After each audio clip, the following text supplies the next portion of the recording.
नापिकीमुळे शेतकऱ्याने पेटविला सोयाबीनचा ढीग, 6 एकरातील सोयाबीन जळून खाक। चंद्रपूर जिल्ह्यातील चिमूर तालुक्यातल्या काग गावातील घटना। चंद्रपूर जिल्ह्यातील चिमूर तालुक्यातल्या काग येथील स्वप्नील धोंगडे या शेतकऱ्याने नापिकी आणि भाव पडल्यामुळे हताश होऊन स्वतःच्या शेतातील सोयाबीनचा ढीग पेटवून दिला। सततच्या अनियमित पावसामुळे यंदा सोयाबीन पिकाचे उत्पादन अत्यंत कमी झाले। त्यातच बाजारभाव खर्चही भरून निघणार नाही इतका घसरल्याने शेतकरी निराश झाला होता। त्याने 6 एकर क्षेत्रात सोयाबीन पिकाची लागवड केली होती, मात्र अतिवृष्टीमुळे पिकाचे अतोनात नुकसान झाले।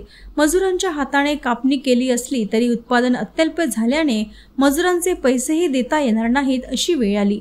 अखेरीस नैराश्यातून शेतकऱ्याने पिकाचा ढीग पेटवून दिला।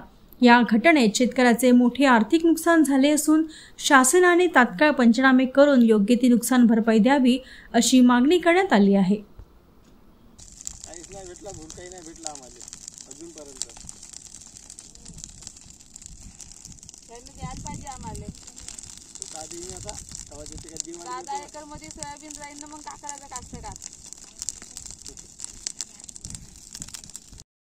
बाबाराव धोंगडे, राहणार काग, तहसील चिमूर, जिल्हा चंद्रपूर।